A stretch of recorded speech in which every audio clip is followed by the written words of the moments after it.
Hello.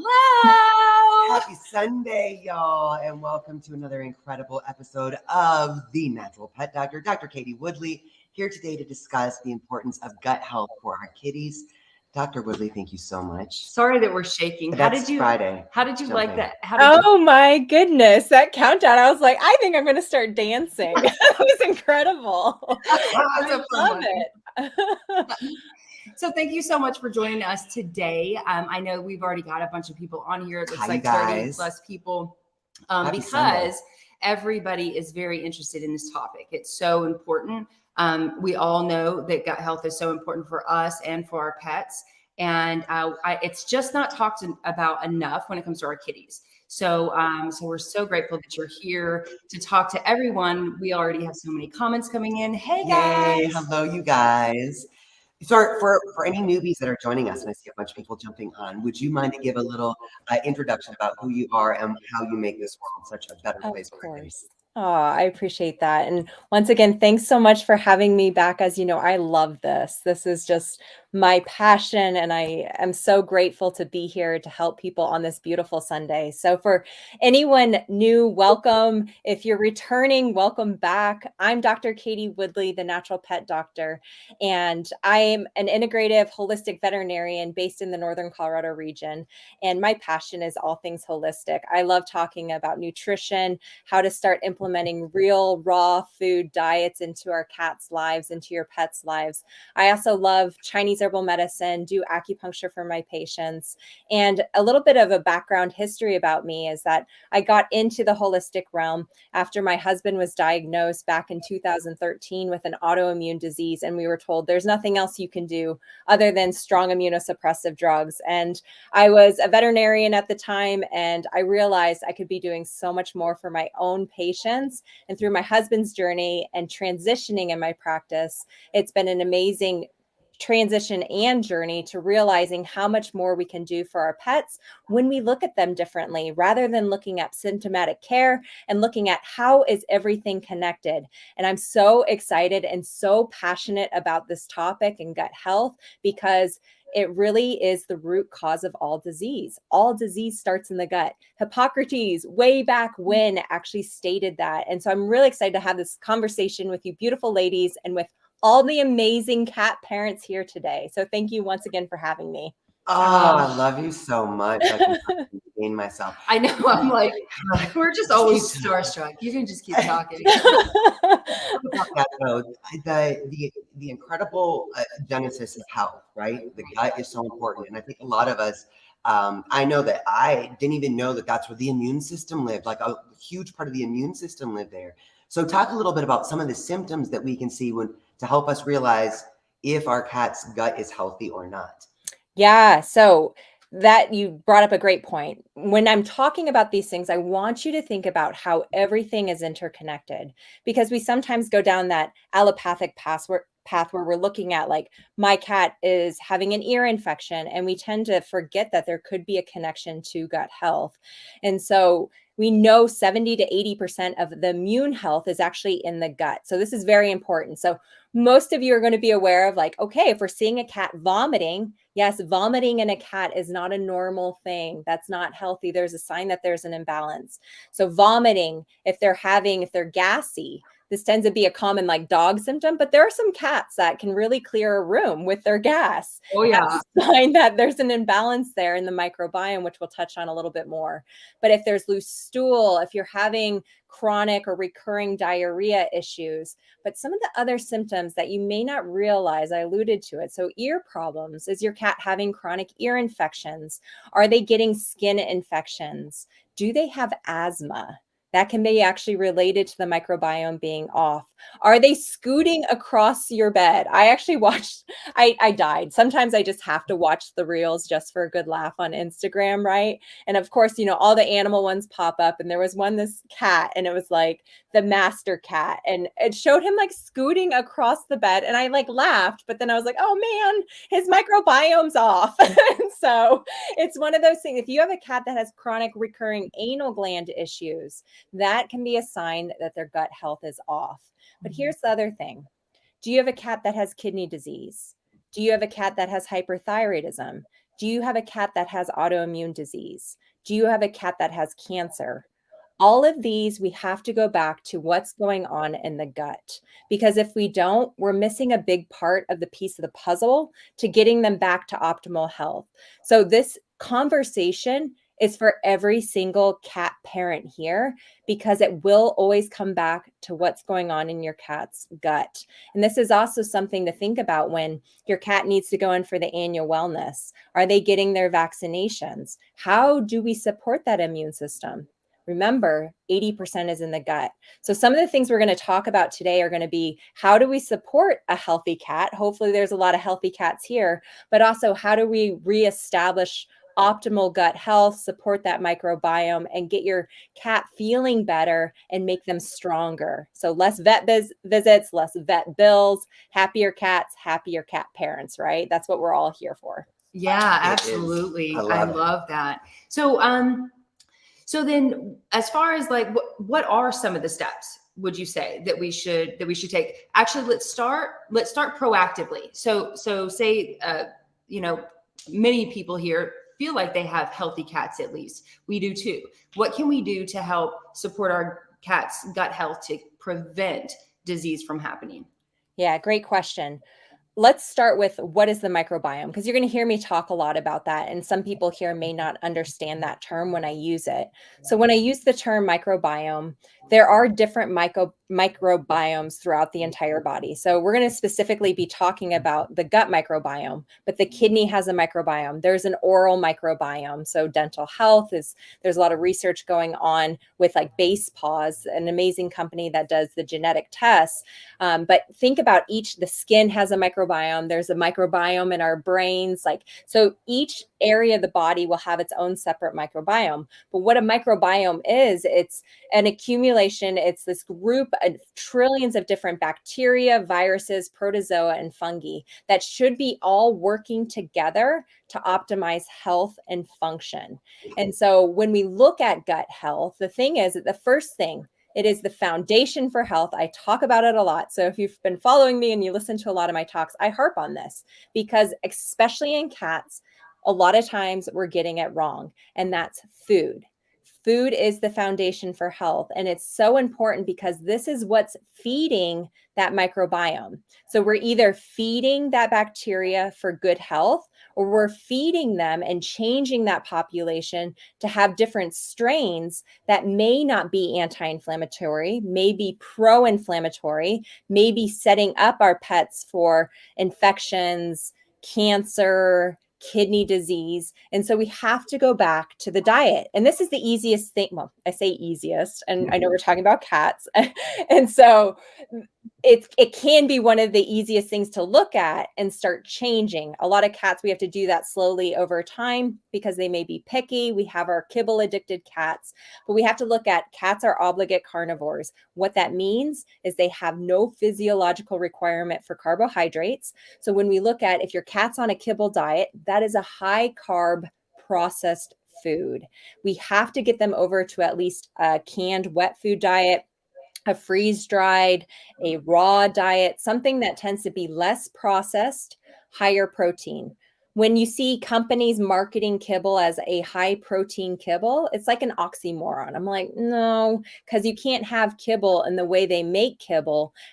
There's no way you can have high protein in that. And so that's really, really important. And I think that's the first step, that as a cat parent, we have to look at what we're feeding our cats and optimize the diet. Yeah, absolutely. So let's talk a little bit about transitioning that diet then. Because do you have any special tips or tricks that you tell your clients? That's always the thing that we get right, Dr. Katie. It's like, no, I can't. We have to switch the diet, but my cat won't eat anything but dry food. But, okay, so let's try to starve our cats. No, we can't starve our cats. But we get it multiple times every single day when we talk about diet. It is, but my cat won't eat a different food, anything but. Do you have any tips, tricks that you? Yeah, so we adopted a senior kitty last year it was, kibble addicted, like doesn't know what real food. If I put a piece of meat in front of her, she'd laugh at me if she could. And it's like, this isn't food, mom. What is this? And we've actually been able to transition her over to partially raw and also a freeze-dried diet. And so this is where not every cat is going to, you hear about people saying, yes, 100%, you can get all cats to a raw food diet. Some cats don't do well with a raw food diet because their microbiome is off. So keep that in mind as I'm talking about this. If you have a sensitive cat, small changes are essential over time. So this isn't something where you're necessarily transitioning 100% to a raw food diet. You're removing that kibble 100% and trying like tomorrow is day one. This is where your sensitive cat needs to be slowly offered and transition. Now, there's a couple ways that can help with that transition. Usually if we're feeding kibble, it's down all the time, right? And this is where going to those time feedings. So you're putting the food down. It's only down for an hour in the morning, and then maybe putting it down, pulling it away, then putting it down again in the middle of the day, pulling it away and putting it down again. You're getting your cat used to having these timed feedings. So it's not just the food's constantly out. Also, what you're doing is you're offering the new food next to it. And so I tend to go through like this phase of, we have our most processed food, which is kibble, and then we have the least processed food, which is raw. They're very different physiologically. They're metabolized differently in the body.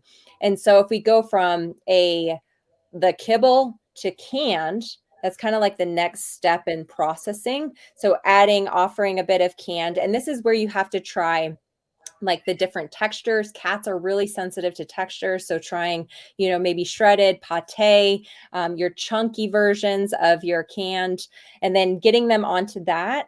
And then maybe going over to the freeze dried, or you could start with freeze dried and adding in water too, because a lot of times that'll be the similar consistency to a pate, and then transitioning over to raw.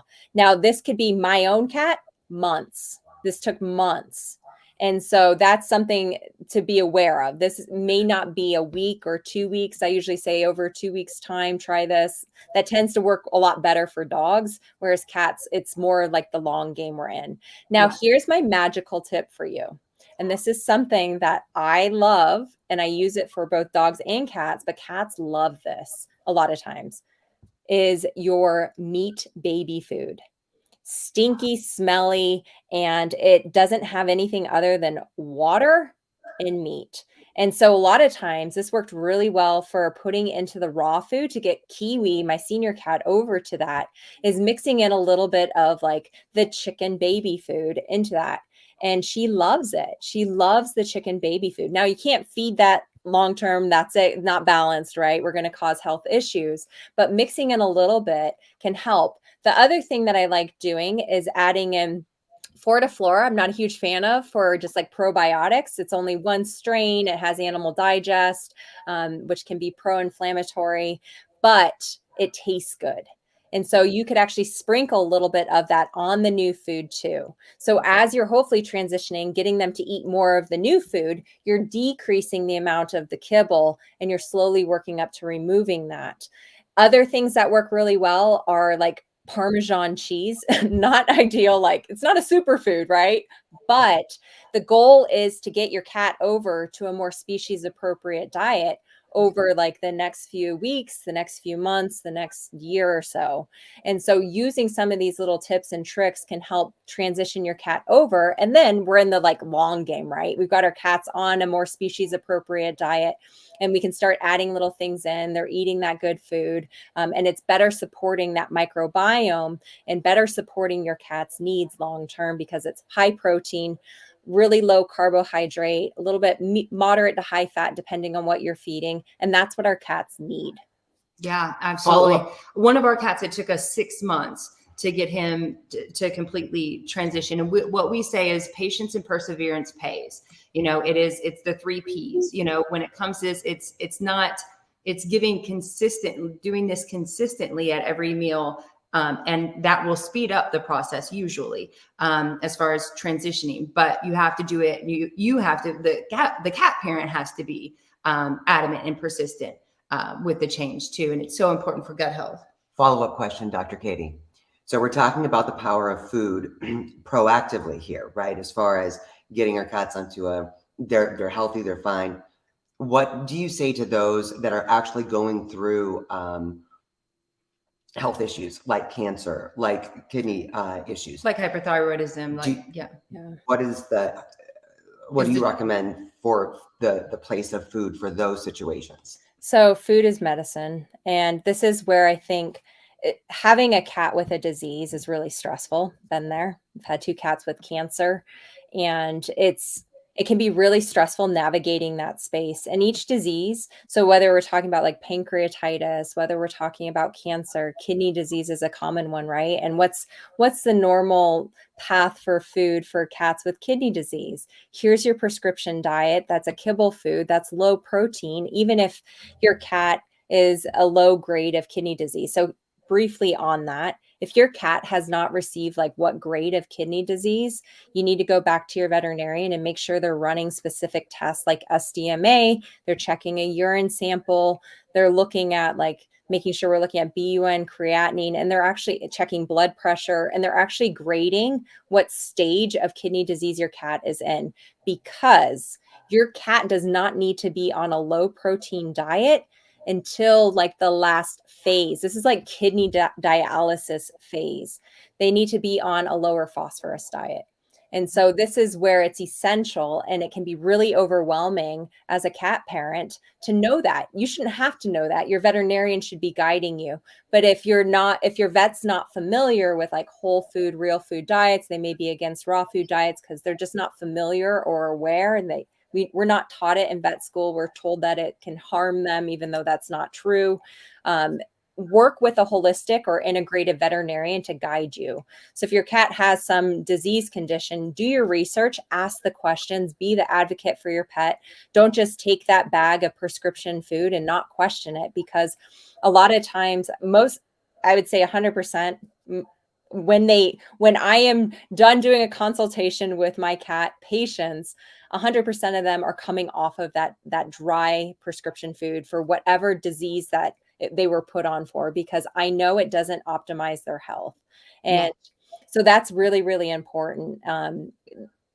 So I'd say just be a little careful, especially like your inflammatory bowel disease patients that are really sensitive. That's really common. This is where that slow transition tends to happen. A lot of times, if they're doing okay with that food, I'm repairing the gut first. I'm repairing that gut lining. We're doing other tests. We're looking at the microbiome through like animal biome testing, looking at stool samples.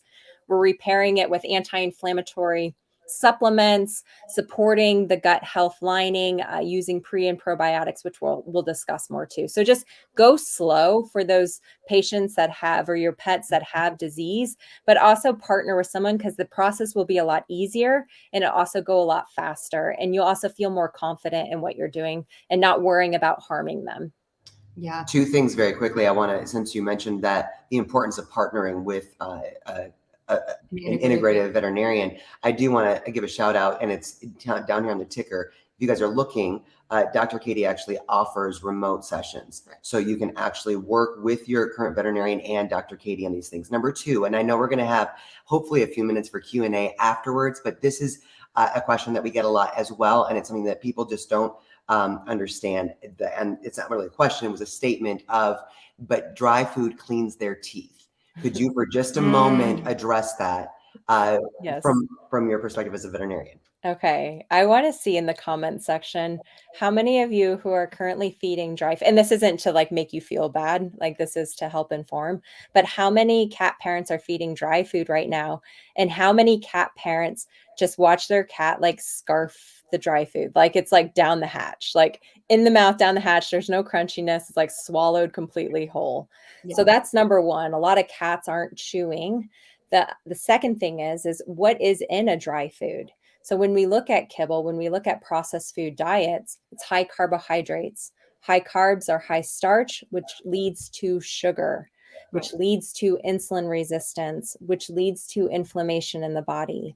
And so it's not actually creating a great microbiome in the oral cavity, and it sets up more inflammatory cascades. We get more inflammatory mediators being released. It can lead to things like diabetes. It makes it really hard for cats to lose weight. So even if you put your cat who's obese on a weight loss diet, not helping. Also, studies show the way to get tartar off of the teeth and help maintain like oral health, gum health is through the abrasion. So yes, I'm going to agree with the prescription diets, the kibble, big, huge, like they're like massive, right? They're like, what, like that big? It's like almost the size of the cat's head. And it's because they have to chew through it. So they know this. The people that made that diet know that. And yes, that'll help break off the tartar and things like that. But so will feeding chunks of raw meat. So will feeding like your turkey necks, getting your cat to chew on stuff, using silver vine twigs, which are kind of like catnip. And actually, a lot of cats respond better to silver vine and help have a soothing effect. And that chewing, that gnawing, that abrasive effect, and getting that gum action is what is going to help with the tartar. If you can train your cat for tooth brushing, same thing. That's the best thing. It's that abrasive action.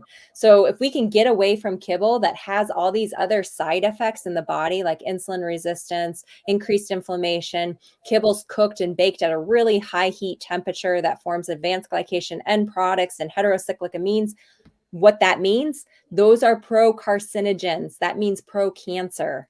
We have to get away from kibble. We are seeing too many cats developing chronic illnesses, cancer, other health problems. They're anxious. They're getting cystitis. So I didn't even mention cystitis is related to the gut health and the food that we're feeding. We have to get away from those processed food diets. And I promise if you can get the abrasive action, this is where I think a lot of people are like, I'm feeding a raw diet and my cat's teeth are still bad. It's because they have to have the abrasive action. So if they're not chewing on like a chicken wing tip, if they're not chewing or gnawing on something, yes, tartar will build up if you're not brushing their teeth and doing those things.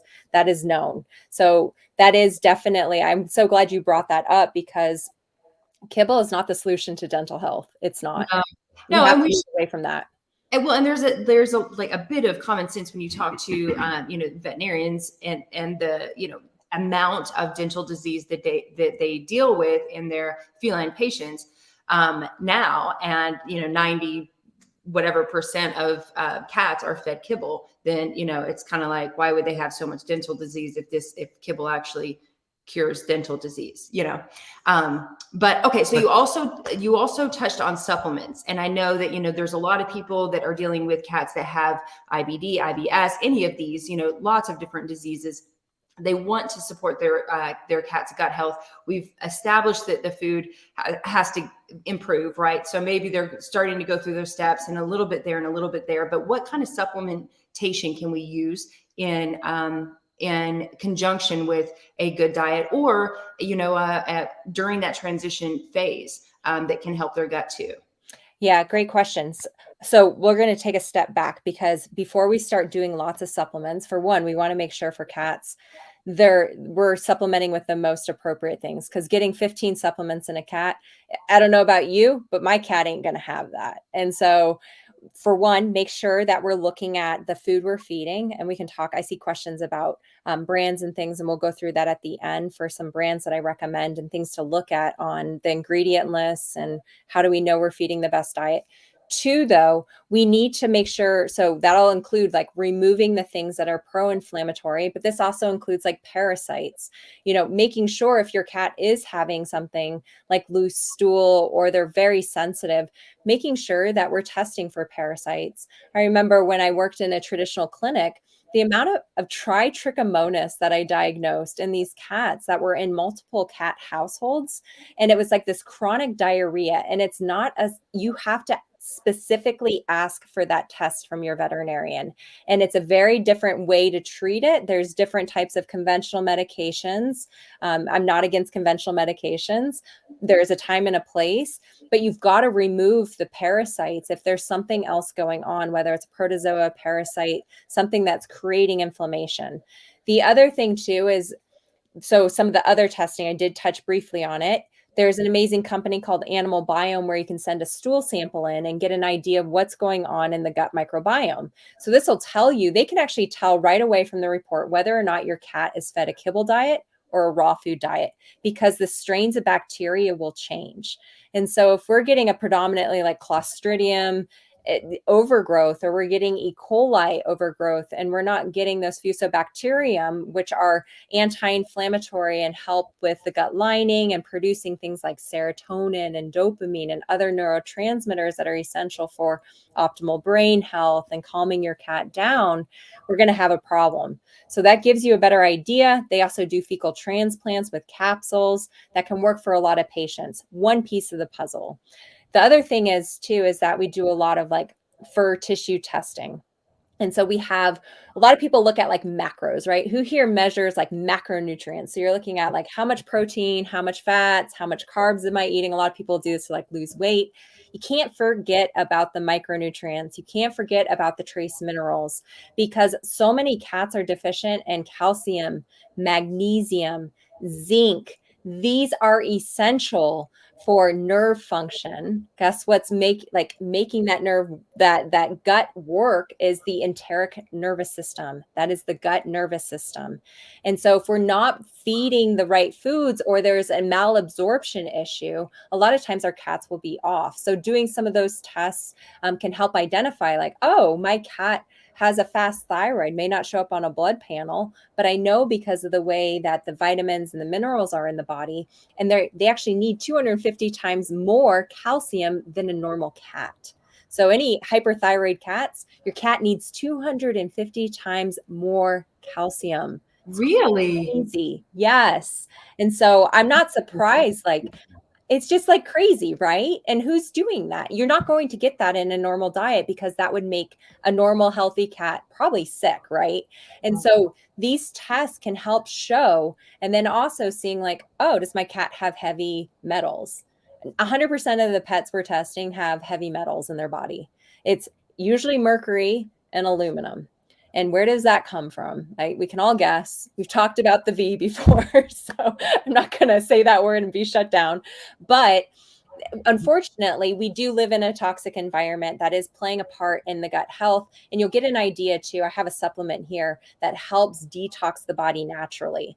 And so those things are all things we have to be thinking about, because there's numerous factors that make up our pet's health, help optimize our cat's health, and help optimize gut health. And if we miss those, that's where you get on that frustrating, like up and down vicious cycle. It's like the roller coaster, and you're like, I'm just trying, you're throwing like 1,500 supplements at it. Your cat's not getting better. You're in and out of the vet clinic. You're spending all the money, and it's so frustrating and so hard watching your cat feel sick. So don't forget that piece of looking for, okay, let's get a better idea of what's going on. Don't have to do all of them. I know it can add up in cost wise, but if you have a cat that's super sensitive, I highly recommend starting some of these tests and getting a better idea versus just jumping straight into supplements. Brilliant. Yeah. I had no idea about the calcium thing. Oh, yeah, it's crazy. Yeah, Wow. crazy. That's fantastic. Okay, so getting into supplements, you talked a minute ago about probiotics, prebiotics. Could you explain the difference to everybody, and then the importance of each in gut health? So with pre, pro, and postbiotics, they're all doing different things. So when we talk about probiotics, we're thinking about what are the beneficial bacterial strains. So most of the time, your probiotics that are on the market are going to be 1 strain or 5 strains, and it's going to help reestablish. But think about this. We have trillions of different strains. So we can never just like rely on like one little capsule, putting everything back in. That's unrealistic. So that's why we have to do all these other tactics to help prep that gut and remove inflammatory things. But these can be used to help start reestablishing and getting things back to normal. Now, there is no point in putting a probiotic in. So your strain, so Lactobacillus bifidobacterium are 2 of the most common strains that are used in your probiotics on the market. We have to look at, well, what feeds them? If we don't give them food, they're going to die, just like us. If we don't feed ourselves, we're going to die eventually. And so will the probiotics and the beneficial bacteria. So this is what prebiotics are. Usually it's some type of like resistant starch or fiber that's not actually being digested and used by you. It's food for the gut. So we're essentially, it's kind of crazy, and I think it makes sense. And I hear a lot of human doctors talk about this, is that we're here for the bacteria. Like, it's not vice versa. They're like telling us what to eat. So if you're craving sweet stuff, that's like your little bacteria in your microbiome being like, I need sweet feed me this. And it could be because your microbiome's off. So the next time you're eating that chocolate bar, think about you're feeding your microbiome, and it's actually your bacteria talking to you. It's like super kind of crazy, but it's insane, right? But that's actually what's happening, and a lot of the research is showing that. And so these prebiotics, these food for good bacteria, are essential. And this is where we can feed things like, so cats are a little bit different, right? I said at the beginning, they don't have any physiological requirement for carbs. So why would we feed them vegetables? This is why. And they don't need a lot. They need just a little bit. And it's because we want to give the good bacteria, help feed the microbiome, and give them a good food source. So this is where you can use things like medicinal mushrooms, because we're getting other benefits from those mushrooms, but also they're a food source. So cats are picky. You're not going to put a lot in, but you could chop up like shiitake mushrooms, reishi mushrooms, button mushrooms, really, really small, cook them in a little bit of grass-fed organic butter and mix it in with the food and see what your cat does. We can use things like your broccoli sprouts, just a little bit of the broccoli sprouts. You can blend it up so it's not like super long and dangly and weird. And your cat's like, what are you trying to do? Floss my teeth? And so blend it all up, add a little bit to it. That's a really good prebiotic. It's also very high in sulforaphanes. That is really good for detox, and it's also anti-cancer. So we can use food as medicine. We can use this to help feed the bacteria. And also you'll notice too with a lot of your probiotics. So if you have a probiotic that you're using currently for your pets, you should be able to turn that bottle around and see things like inulin or cellulose on that. And those are prebiotics. That is the food for the beneficial bacteria. And then we have postbiotics. So these are the things that are the bacteria are producing what we call like short chain fatty acids. So this is things like butyrate is a common one, propionate, your blanking on the last one. There's 3 typical short chain fatty acids, but butyrate is actually the food source for enterocytes or gut cells. So when we look at the gut lining, the gut is 1 cell thick. That is at 1 cell. And that is what's holding the space between what's going into your cat's like gut, what you're feeding them, toxins, bacteria, things are coming into contact with in the environment, and the rest of the body, the bloodstream. And so if things are getting inflamed, we're going to have leaking into that circulatory system, into the bloodstream. And that's when we see that inflammatory cascade kick in. We see food sensitivities. We see all sorts of issues. We see ear infections, itchy skin, autoimmune disease, cancer that develop because there's an inflamed gut lining because it's only 1 cell thick.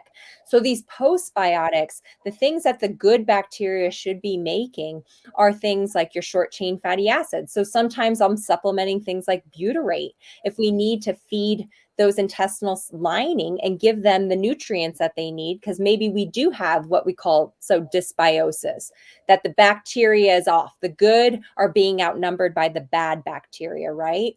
And then also things like L-glutamine. L-glutamine is an amino acid that's feeding the gut lining also. And so the biggest thing too that I find, so cats, who here has a stress cat? Like anxious. Exactly. Yeah, same here. I like move and Kiwi's like flying off her handle and I'm like, what just happened? I'm like, oh, the blanket moved. I moved my leg. Cat gone, right? And so it's one of those things. If you have a cat that's kind of like stressy, they're prone to things like cystitis, they might be urinating outside or peeing outside the litter box. We have to look to their microbiome. And the reason why is that we know about 90% of serotonin and dopamine, these are the calming neurotransmitters, are produced from the gut. And so if we have bad gut health, we have this connection with the brain that we're not getting those neurotransmitters to the brain. It's the same with people. And what do? They put you on serotonin reuptake inhibitors and things. There's all sorts of drugs that they use, SSRIs and Prozac. And, you may have a cat on Prozac right now. But if you started feeding the microbiome what it needed, I can promise you over time, you could potentially take your cat off of those drugs. And that's what I do every day with food, supplements, supporting gut health. So that's where, let me go through really quick some of the I have like this array of stuff here. And I know I'm like, I brought it all up, so I've got to share it all with you. So some of the things, what I wanted to share, because I just realized this today, and it was actually one of the supplements that I recommend a lot, and your veterinarian probably recommends this. And I realized today that I could do better. So this is me being truly honest and transparent with you, because I always promise pet parents, my clients, like I am learning with you every single day. And one of the things I always advocate for is learning how to read ingredient lists. And so as I got everything together, and this is only a small like amount of what's good out there, I read this as I was walking up the stairs. I almost fell down the stairs reading this. And so who here has heard of Proviable? Right? Yeah. Proviable. It's a pretty popular. Yeah. Used it a lot, a lot of patients. And one of the things I realized after reading the ingredient list, I was like, okay, yep, we've got fructooligosaccharide. So that's your prebiotic. That's feeding the beneficial bacteria that are in here.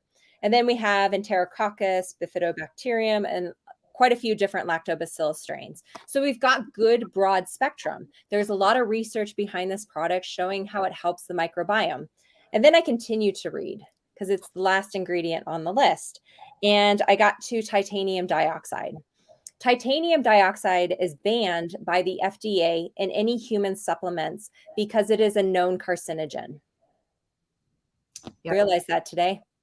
And unfortunately, it's also in a lot of cat foods. Yes, canned foods especially. Mm-hmm. So this is why it's so important to read the ingredient list. Are we feeding things, supplements, food that are causing inflammation? Chronic inflammation leads to disease. And so this is where, I won't be recommending this anymore. And so there's a lot in here. I haven't used it in a while, to be honest, but I'll be throwing it away. And that's really, really, really important. So, but don't worry, I've got some that are actually good. So some of the other ones that I tend to use. So if you have a cat that has really sensitive GI tract, they have like inflammatory bowel disease, they have IBS, they get stressed, and then they have diarrhea. This is where you can use things. So this is a human supplement, Saccharomyces boulardii, and then you see plus MOS. So this is a human supplement. It's actually the Jarrow brand. And your MOS is going to be your monooligosaccharide. This is the prebiotic to feed the Saccharomyces. What I really like about this one, if you have a cat that's on chronic medications, has been on a lot of antibiotics, or is currently on an antibiotic, Saccharomyces is a beneficial yeast, and it's not attacked and killed by your antibiotics. And so this is one that can be safe to give. They've done studies to show that it'll help reduce the risk of diarrhea if your cat's on antibiotics. So really, really like this. Biggest thing with this, because this is a human supplement, most kitties are really tiny, right, compared to a human. So what I'm doing is I look at, so for humans, I'm going to okay, they're taking one capsule 1 to 2 times per day. I'm doing opening the capsule, little sprinkle in the food. And I start with that for your sensitive cats once a day, or maybe just a couple times a week. See how your cat does and make sure it doesn't flare up anything, and go from there. But this is a really good one to have on hand. It can help with things like constipation, diarrhea, kind of rebalancing, getting them back to health, especially if your cat's on steroids or antibiotics. Yeah, we have a lot of people in the comments that are saying that their cats are on steroids. Okay, so this right here, because think about when your cat's on steroids, it's contributing to what we call leaky gut. So remember that gut lining is 1 cell thick, and it's creating, and there's a time and a place for steroids. So I'm not saying do not just take your cats off steroids. You will make them really sick. If you want to get them off steroids, make sure you're working with an integrative holistic veterinarian to start replacing things, and then slowly getting your cat off of steroids if that feels like a place that they can be in. So don't just take your cats off steroids, but know that we know that chronic use of steroids it'll actually leach out calcium. So we know that these cats a lot of times are lower in calcium. So you can do your tissue mineral analysis test to actually see, does my cat need more calcium? Because they might be deficient, and that might be leading to other imbalances and not helping the healing process. But also, because that gut lining is so sensitive, we know that steroids do cause leaky gut. And this is where we have to use some of these supplements to rebuild the gut lining and help reduce that inflammation and feed those gut cells and make sure we're getting good prebiotics and probiotics and making sure that those postbiotics are being made to optimize gut health. So very, very, very important, especially if your cat's on steroids. Wow. Wow. Okay. So we have quite a few questions that have been popping up, and I keep getting distracted by them. Can we start with, first of all, well, were there any other great? Okay, let me go through two more. So Vis Biome, this is the dog one. There's a cat one. So Vis Biome, this is a really well-studied probiotic, and it has a lot of different strains in it. And I don't see titanium dioxide, which is great. So winning today. So this one's a really good one to ask your veterinarian about. The other thing is that sometimes you need to start with your spore-based probiotics rather than starting with like a lactobacillus bifidobacterium that could flare things up. Starting with something like Mega Spore is another human one. And this is a bacillus predominant probiotic. It's spore based. So what that means is it's more resilient against being killed by your antibiotics and other things. And it'll help repopulate the colon where B12, your short chain fatty acids, all those things are being made. So those postbiotics to optimize gut health. So those would be a couple that you can use. And you can use that human one for cats as well. You can. So this one is like, so they say start with like week 1, start with half or 1 capsule, little sprinkle. So keep that in mind when you're using this. Anytime I'm using human products with cats, take a look at what they're recommending, base that on 150-pound body weight, and then just start really, really small. So small sprinkles. The other thing I wanted to say really quick too. So I use this in my cats every single day. It's Spirogreen. I might have talked about it last time. So Dr. Mercola, this is for pets, dogs, and cats. And it's a microalgae and organic spirulina. There are studies that show that spirulina increases immunoglobulin A. This is important for the immune health. So if you have a cat that's going in for vaccines or they're going to be stressed, you need to make sure they're on this because the studies showed that they had less vaccine reactions. They responded more appropriately to the vaccine and it helped them. But you can use this as an everyday supplement. It helps with detox. It's providing those micronutrients. Also, the tablet is huge. So I'll show you, like, just to give you an idea since it's already open. So the tablet, like it's pretty big. So you can see like my thumb, like you get a better idea with like my nail. My nail's not ginormous, but it's what I do. I crush it and I just mix it in and my cat eats it. So I use that. I also use, this is just one option, Cass Options Mushroom, immune and antioxidant support. It's a chew, so it does have some stuff in there that make it tastier, but it has medicinal mushrooms, vitamin E, selenium, things to help support the immune system. So it's something that you can use every day. And then finally, the one last thing I wanted to share too with you is Ion Biome. This is the human product. They have a pet one. This is amazing. And the reason why it's amazing, if you were with me when I stated almost 100%, not almost 100% of pets have heavy metals in their body when we're testing them on those fur tissue tests. We know that we live in a toxic environment. We know that glyphosate, especially if you're feeding a kibble diet, is rampant in kibble. Glyphosate is Roundup, so herbicides, pesticides. Our cats are dealing with this alongside everything else. What this does is it has humic and fulvic acid, so it's a soil-based component that actually binds to heavy metals and toxins and helps the body get rid of them. So this is a great supplement that you can start on. I haven't started this yet because I've got quite a few lives and I don't want to go through a detox reaction and be like unable to speak, or I don't know. But when you start your pets on this, follow the dosages, get the pet one, because you're going to start with really, really small dosages. Now, here's what I tend to do with my patients. This is started later. This is not number one. Not number one. You're not detoxing first. You need to replace the vitamins and minerals that are low. We need to support the microbiome. We need to get your cat on a better diet. And then you're detoxing because you need them strong. If you're not strong, you're going to have a detox reaction and you won't know, is this flaring it or is this like a good thing and we just kind of need to get the cat through it, and then we're going to be better off on the other side. So don't just jump straight into this, but it's a great product, and there's a pet one, and it's doing wonders for a lot of my patients. Yeah, I am gut health. Yeah, we've heard a lot. I want to ask you a question about digestive enzymes. What do you thoughts on digestive enzymes when it comes to gut health? 100%. And the reason why, so as pets age, as your cat ages, it's harder for them to create and have digestive enzymes. If your cat's on kibble, 1000% you need to start a digestive enzyme today, because what's happening is that food, that kibble diet, that high carb diet is actually changing the pH in the stomach. It's harder for your cat to digest that food. And digestive enzymes are going to have things like proteases, cellulase, lipase, and they're going to help digest the proteins, fats, and carbs to make it easier to break down. So if your cat does have what we call leaky gut, where that gut lining's inflamed, there's these little holes in their tight junctions, things can leak through, it's actually going to help break down that food. So that way it's not going to hopefully not going to set up an inflammatory response, lead to food sensitivities. So digestive enzymes, very important.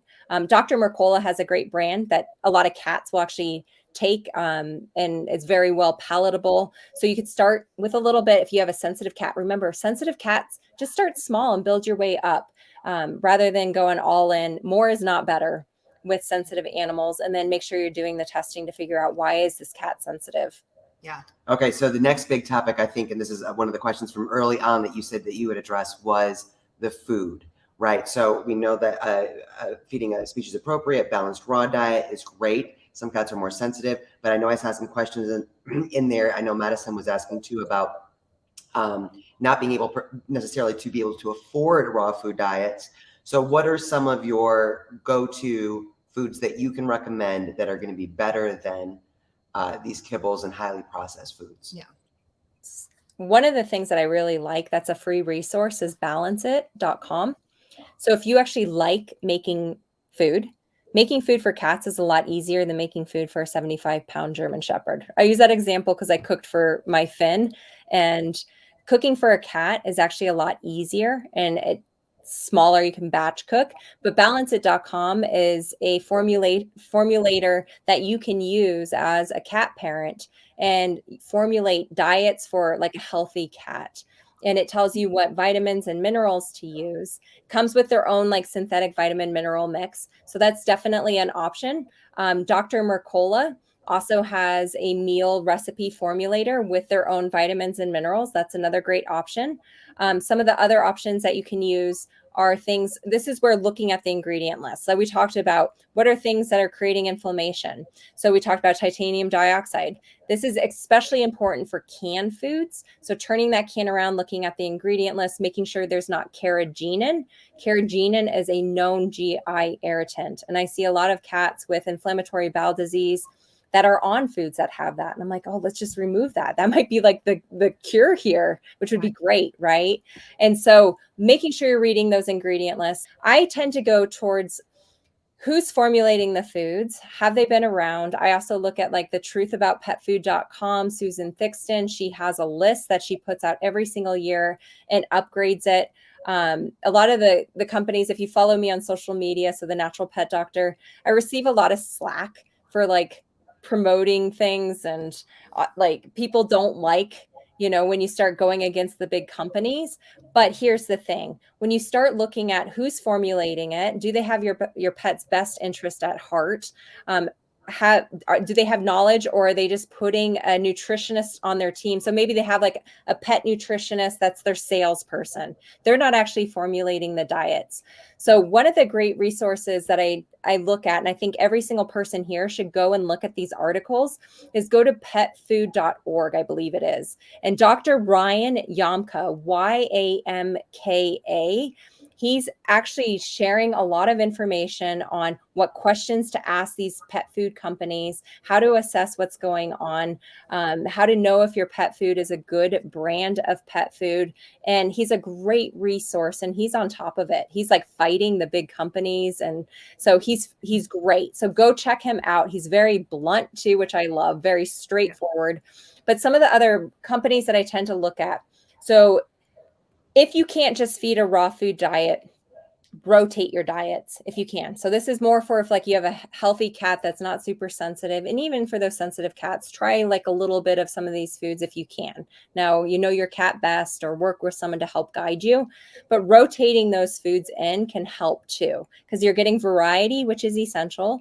You're getting different nutrients. You're also helping to avoid if there's a recall with pet foods. We all know that happens.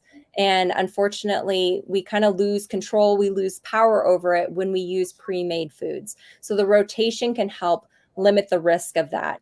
But brands, so some of your raw food brands would be things like Darwin's, your Instinct. They tend to have a lot of they have kibble options, but hopefully you can get away from that. Your freeze dried, your raw. Looking at your Small Batch is a great company. Your Open Farm is a great company. Looking for labels that use human grade food. I just did a post on that. I'm getting eaten alive on social media for that, but human grade on the label. So not just on the marketing, like on the website, it has to be on the label. And what that means is that companies are following certain guidelines and using products that you and I can eat, because most pet foods are feed grade. What that means is it can be diseased meats, it can be leftovers, the rendering products, I think we talked about it, like the plastics and that really like the rotten food that has to go somewhere. Well, it's going into your pet's food. So unfortunately. And so staying away from some of these bigger companies that we just don't know what's happening. And one of the resources Ryan Yamka has is he actually shows like Mars and what they own, what brands they own, because you'll find, and this is why you'll see with recalls, you'll see like 5 different like companies, right? All go under recall, and you're like, because they're being made from the same facility, and they're all owned by like Mars or Colgate. Yes, the toothpaste company. So this is really, really important to dive a bit deeper, learn what's going into the pet food, and start feeding some of these companies these foods that are more optimal, more nutritious, more healthy for your pets. And also, here's the thing too, staying on top of the companies, because they get bought out and sold. So like recently, Ziwi was one of the companies that I liked and trusted, and they were just bought out by a Chinese company. Don't know if they're going to change the formulation. I would say probably yes, because they're going to want to go cheaper. And we all know what happens when we get a lot of pet food or treats from China. I hate saying that. But go back to 2008 with the whole melamine and disaster, and tens of thousands of pets getting sick and dying. We have to be aware of those changes and stay on top of it. So signing up for, I think it's called Dog Food Advisor. I know we're talking about cats, but Dog Food Advisor. Yeah, you'll get emails for all the recalls. Great place to sign up. And that way, right away if one of the brands you're feeding, and you can look into the lot numbers. But once again, variety, rotation, and education are the ways that you can help optimize your cat's health. Yeah. And I think that's important. The variety, we always talk about how variety is important for the microbiome too, because you think about each company has a different idea of what complete and balanced means, so like company A may, add in more of this vitamin or less of, A, B, or C. And this isn't talking about the big box companies, because I think they all have the same little packet that they do. That's the thing. Yep. It's all the same. And they're getting so it's called a premix. Yeah. And so they're getting their premixes a lot of times actually from China. Here's the crazy thing. You can see made in the USA, but the premix is from China. Right. And so your premix is your synthetic vitamins and minerals. And so this is where it's a hard place to be, especially for cat parents and pet parents in general, where the cost is a limiting factor, especially if you have multiple cats. And so this is where, though, I think rotating or even looking into like cooking your own food, because then you can control the ingredients and all the stuff that's going into it. Some of the other brands, because I see a question about some of the canned foods. So Tiki Cat is a good brand that I really like. Your Instinct, but once again, read the ingredient list, because I have found that some of them will have carrageenan in it and some won't. So you'll have like different varieties within the brand. So make sure you're like, whenever I go into a pet food store and I'm getting cat food, dog food, any type of food, I'm reading those ingredient lists. Yes, it takes a bit longer, but then I feel more comfortable with what I'm feeding my cats and my own pets. What I love, you're so informative, but it's also just so empowering to hear this and recognize that there's so much about our cat's health that we can have proactive control over. And it's not as hard as we might think it is. And I think that that's really a incredible thing. I know we've got questions. I see one from the very top, and I'll start with this one, but then I'm curious to know which ones have caught your eye as well. If you're ready, we go rapid fire on them. Okay. This is from Fatima, and this is an issue that a lot of people that we talk with deal with. What about hyperesthesia in felines? Is it really related to the gut health as well? So this goes back to, so here's high level. We have an autonomic nervous system. So we have our sympathetic, right? That's the fight or flight. We have parasympathetic. This is where the blood flow is going to our gut, digestion and rest mode. And then we have the enteric nervous system. So we have all these nerves innervating the gut lining, and that's communicating with the brain and the gut and everywhere else, right? And so when I look at different diseases, especially like hyperesthesia, where we have this tingling, right? So these cats where you run your hands along their back and they're just like, they feel like they're on fire essentially. And it tends to be like a nervous system issue where the nerves are on fire, they're hyperstimulated. This is where I would say we need to know what's going on internally. So what's going on with the microbiome? Yes, because we have the enteric nervous system. It's connected to everything else. Is this cat stuck in a sympathetic mode? And so a lot of pets are. Most cats and dogs are stuck in this fight or flight. When that happens, we're stuck in the stress response. Cortisol is constantly being released. We're not getting good blood flow to the digestion. We're not able to absorb vitamins and minerals. That's going to affect everything else. And so we have to know that. That's where, so your animal biome test, your microbiome test, your fur tissue test, looking at our B12, vitamin D. I didn't even talk about vitamin D, and not many people are testing for that, but checking for vitamin B12, which we know is commonly low, especially with inflammatory bowel disease, because we have inflammation in the colon. We're not getting those good postbiotics being made. So we have to supplement. But vitamin D is when we have low vitamin D. This is super common right now in the world right now with the craziness that's happening. Most people are low in vitamin D that are getting sick. This is one way you can help yourself. I'm not going to say the word, but I'm just saying that. So make sure you're checking vitamin D for yourself, but check for your pets too, especially if your cat has a chronic illness like hyperesthesia, inflammatory bowel disease, kidney disease, because you can supplement. You don't want to supplement without knowing though, because it's fat soluble and it can make them sick. But knowing the vitamin mineral status, so knowing those micronutrients. And this is where hyperesthesia, I do a lot of acupuncture with those patients if they allow it, but we have to calm down that nervous system. And so we have to make sure, are they producing serotonin and dopamine and calming things? So there's a lot of different factors. I would start with though first, let's figure out where the root causes, where are those imbalances, and then that'll give you a better idea, like what do I need to use to supplement? So maybe it is something like CBD. Maybe it is your trace minerals like your calcium and magnesium to help with the nerve function, and they have like a tranquilizer effect and are going to help calm things down. And then we're looking at, okay, let's support the gut health, the digestive enzyme. Maybe we are using a probiotic. And if you have access to acupuncture, 100%. So that's how I look at hyperesthesia, and 100% yes, related to gut health. Yeah. Wow. Yeah. Wow.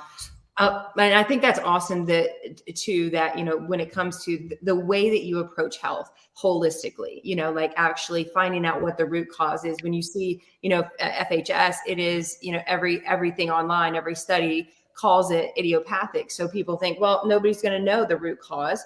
We're just going to have to try to treat symptoms. And oftentimes that's, conventionally with Prozac or some type of, drug or even phenobarbital. Like they will use that for seizure medications for kitties with feline hyperesthesia. So it's I love that you mentioned we can get to the root cause. We just have to do the right testing. I'm going to mention that I know that we're very short on time. We'll keep going. Or I'm good. Let's keep going. Then did you see any questions? I know that we're a little bit behind on comments that you wanted to address while we go through the comment thread. Yeah, I see one from Bonnie, and I think maybe there's a couple others where the urinary issues, right? Because this is so common. So cystitis, and I see Bonnie talking about, she's looking at the ingredient list. Fantastic, Bonnie. I'm glad you turned it around. And yeah, the food is crap. Like, pardon my language, but like it's like pork liver, corn gluten meal, whole grain wheat. What are we feeding? What are we feeding? We're not feeding a cat with that food. That's not a species appropriate diet. And this is where your cystitis, this is when you said idiopathic, I was like, oh my gosh, this is like cystitis, right? Idiopathic cystitis. I'm like, no, we know what causes this. Like, your cat is stressed. There's something going on a lot of times in the environment. And sometimes we're feeding foods that are too high in magnesium. They're on a dry food diet. They don't have the moisture they need in their bodies. They don't have that 70 to 85% moisture that they would have in an ancestral diet. And so they're getting chronically dehydrated. They're stressed. And what happens? They get inflammation in their bladder. This is where that microbiome, because there's a microbiome in the bladder, is off. And so what's the typical conventional response? They go on a prescription food. So even those canned foods, which Bonnie shared, which I'm so glad she did, not good. Why would we put our cats on whole grain wheat, corn, and corn gluten meal? For one, heavily filled with glyphosate, so Roundup. We know glyphosate targets the shikimate pathway in your gut microbiome. It kills the gut bacteria. So even though they say glyphosate is safe for us, it doesn't adversely affect us. It's killing your good bacteria. And that's a problem because it's going to affect the immune system. So with stress cystitis, I'm always looking at environment. Remember, we're looking at different factors. We're looking at what's going on in the environment, what's happening with gut health, what's happening with immune health, what's happening with physical health. What are we looking at for nutrition, emotional health? If we're not looking at those factors, we're going to miss something. So this is where start looking at, maybe you have a cat that's guarding the stairwell from the other cat or blocking them from going to the litter box, or there's maybe your kid just moved home and it's really chaotic, or maybe you're feeling more stressed. This is where our emotional health plays a huge part too. This is what we talk a lot about. I tend to follow these 5 foundations, and they're key. They're key to fixing your cat. And I promise you that over time, if you start focusing on those 5 foundations, you'll be able to heal your cat. And you'll be able to avoid like the ER. You'll be able to clear up the crystals, and you'll have a more well-balanced, healthy cat.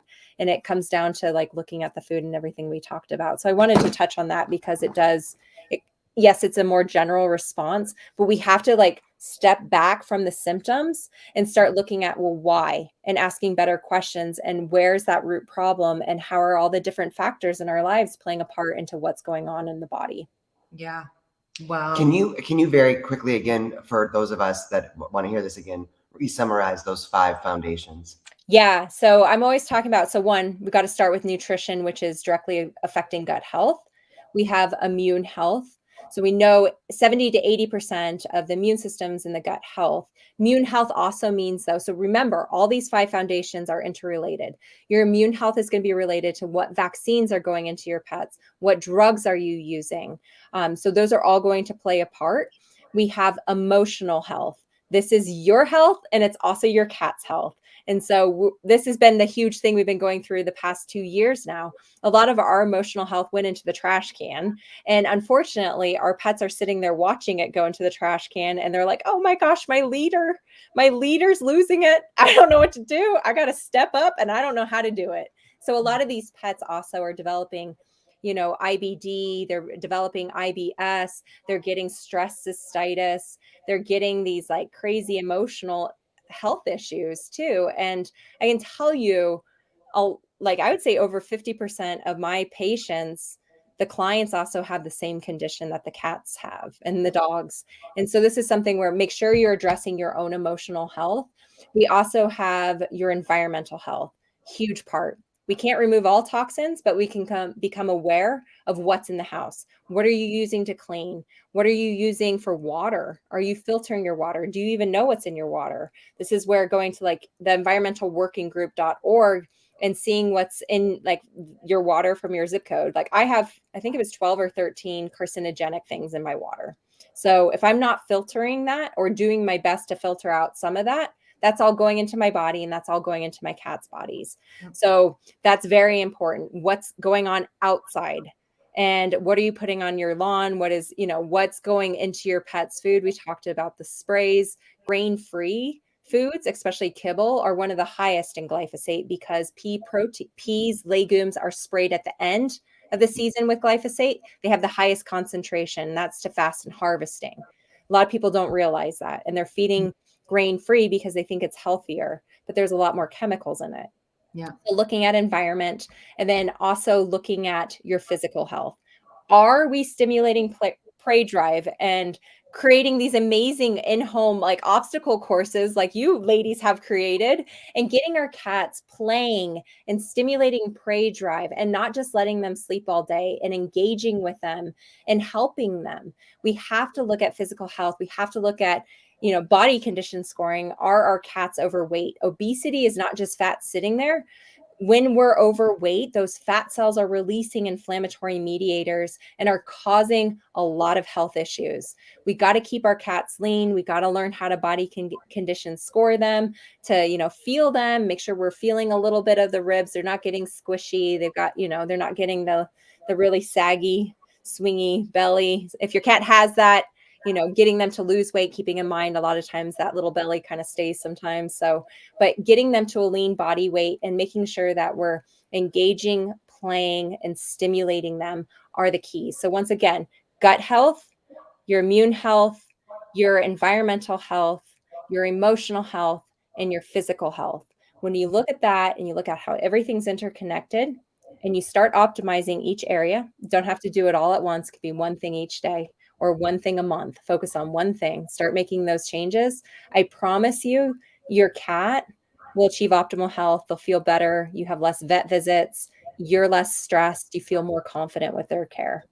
Oh, I love that so much. It really simplifies it. I mean, it can seem so overwhelming. There's so many different things. And I think we all make that mistake of just kind of throwing the kitchen sink at it. Like, let's try to figure this out. Yeah. Being able to kind of step back and focus is very, very helpful. Yeah. Okay. I see you. Are you reading comments? I see Trisha just posted.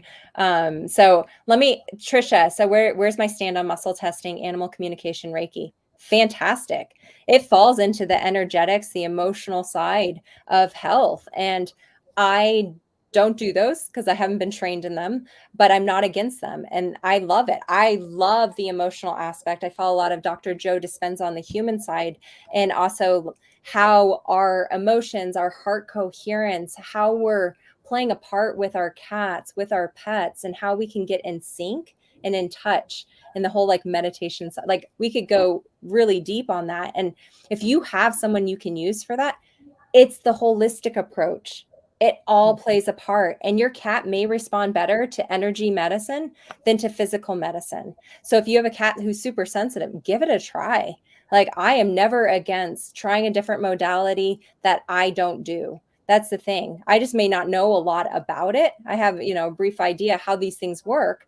Like, ozone therapy is another great option. I don't do it. I know enough about it to probably be dangerous, but I would highly recommend people look into these other options. That's why I love holistic medicine, because with conventional, you're limited. You've got your drugs, you've got your tests, and that's all you got.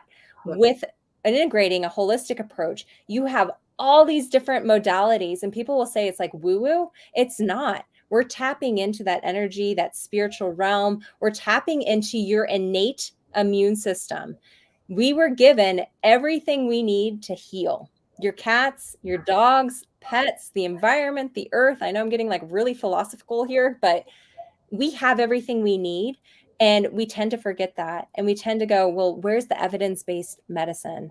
And sometimes we can't explain how, say, someone meditates and they wake up and they can see again. Or why did your cat's cancer go away? And they said it couldn't. That's where there's this amazing side of medicine that we can use by keeping an open mind and giving it a try. So 100% use it.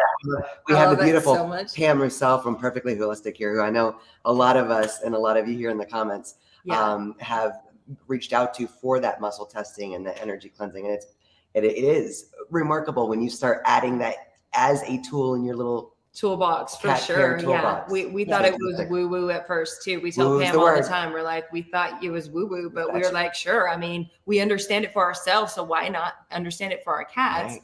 And she's worked wonders with our Pooh Bear and so many others that are here today too, through energy testing and cleansing. So that's awesome. Okay, thank you. Oh, well, We did should- you have? Well, wait. Yeah. Did you have time for one more question? Or Oh, do you- yeah. Okay, awesome. Do you have one that you would like to answer? I'll let your. I think you can see him as well. Yeah. Yes, I can. I know Paul Bear just asked what's muscle testing.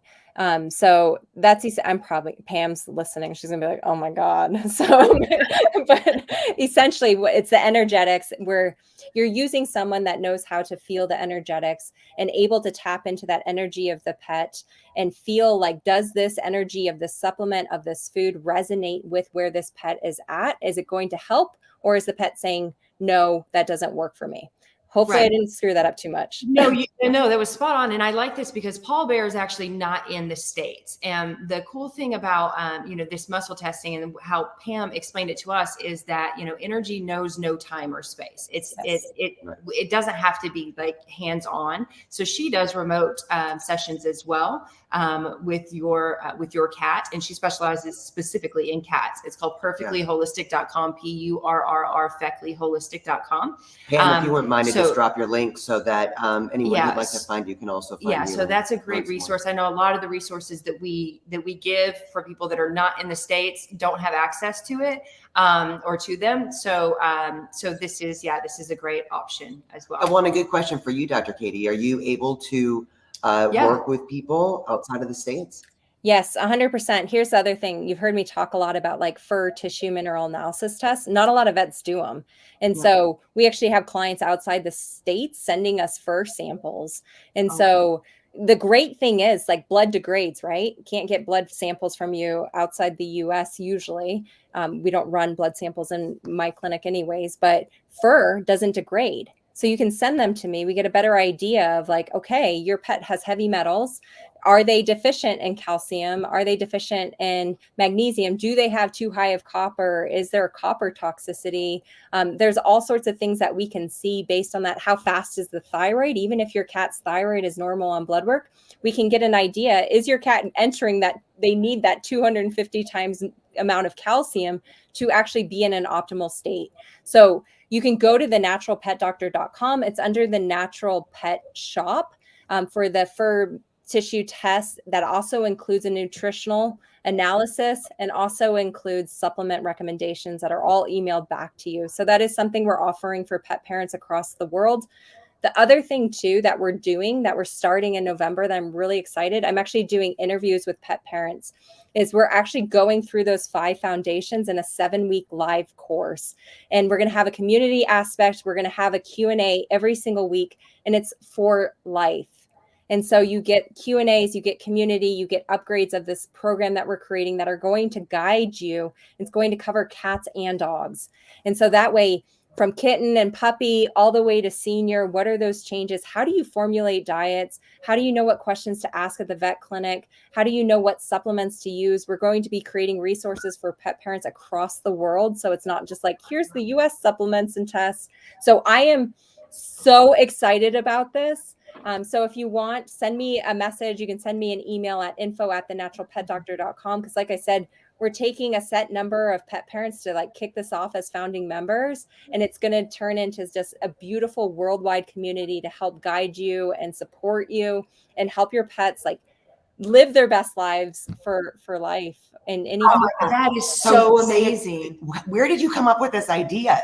I've been thinking about it, and I decided it's time. And I feel like there's no better time than now, because we're all so like, with everything that's happening, so many pet parents feel alone. They feel sad. They feel like confused and stressed. They're hopeless, and and now like I've had clients turned away from ERs. Like I live down the road from Colorado State University, and they sent an email out that they're not accepting new clients and their ER is closed overnight.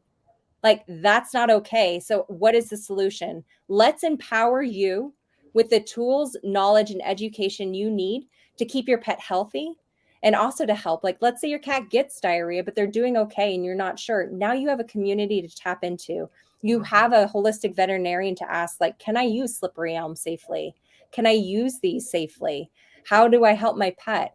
So it's my passion, and I just like, it was time, and it's time. It's time to change the pet realm. Like, it's time. With the warm fuzzies. This is such an incredible thing. That is so amazing. So amazing. How beautiful. Okay. Say again where people can sign up. You're going to be taking I'm taking a small number of people. So I'm doing interviews. It starts November 1st. So send me a message, social media, Facebook, Instagram, The Natural Pet Doctor. You can go to info@thenaturalpetdoctor.com, send me an email, and I can send you a link to where we're doing interviews. If you click on the link in the bio, if you're on Instagram, there's a link there also. So I can share that also. So you can share that with pet parents, because it's going to be a small group. I want to make sure this is transformational for you. So I'm going to be getting a lot of feedback from the community and the founding members, and just make sure it's everything that is just, I want it to be, and that you need it to be.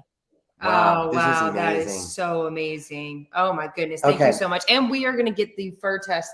We're going to sign up right after this. Awesome. Yeah. I love it. We're getting little baggies of our baby's furs. What have we not covered today that you wanted to mention? I feel like there's a million things we could do all day long, but anything in particular pop top of mind? I think the biggest thing, there's a lot of information out there, and it can be really easy to get overwhelmed. So remember, like, start with one thing. I always want people to start with one thing, and don't let it overwhelm you. Continue to learn, continue to be in amazing communities like this. And you are your pet's advocate. You are your cat's advocate. And just by starting one thing, maybe that's you try integrating in a new diet, or maybe you just start with a digestive enzyme. I promise you the small changes add up. It takes a bit longer to see, but the small changes add up. And I want you to feel hope, and I want you to know you're on the right path, and there's people here to help guide you. And so please, I don't want you to feel alone. But start with like focusing on those 5 foundations, and just start shifting the way you think about your own health and your cat's health. And it's interesting. It will change your world. It changed my world years ago when I started getting into holistic medicine. And just by simply asking different questions, you get different answers. And usually those answers lead to the path of healing and optimal health. Thank you so much. I think we are all enamored with your amazing energy and just the mission that you're on. I know that you just mentioned it, but you guys find The Natural Pet Doctor on Dr. Katie Woodley on Facebook, on Instagram. You're on YouTube as well, correct? Yep. We have lots of videos there. Yep. TikTok too, right? Yeah, I've done one video. There's not enough time in the world for everything. So it's just me. So maybe one day. Yeah. And then thenaturalpetdoctor.com is where you can go. It's scrolling at the bottom here. Thenaturalpetdoctor.com is where you can go to get more information on Dr. Katie Woodley. Thank you so much for joining us today. We're so grateful for you. You will be back next month again, correct? Yes. November is going to be an exciting month for you. It is. We got a lot of really neat things going on right now. We have it's for dogs, but cats also benefit. We're actually doing a 21-day gut health challenge that starts tomorrow. I saw that. Yeah, so that's going to be exciting. So if you have dogs, or you just want some more guidance on pet care, I'll be talking about cats. Let's be real. Like, I can't leave them out. So where's the best way to follow that 21-day? Well, that's in our VIP club. So that's like our monthly webinars. You'll get access to all of that, all the videos. And then I'll be doing live Q&As every single week for that community for the next 3 weeks. Wow. Awesome. Okay. Awesome. And you can sign up on your website for that too.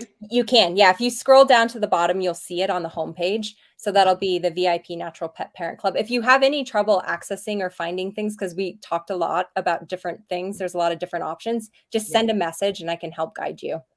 Perfect. You're Perfect. Amazing. Awesome. Thank you so much. Happy Sunday. Thank you so much for having me. And honestly, every single cat parent that showed up, thank you. Thank you for taking time out of your day. You are why we all do what we do. And I appreciate each and every one of you. Absolutely. So well we feel the same. Thank you. Thank you. Dr. Katie, we will see you very soon. Yes. At 3 p.m. we'll be live in our VIP group for a giveaway, and then 4:30 on back here for our podcast. So we hope to see everyone soon. Mwah. We love you guys. Thank you, Dr. Katie. Bye.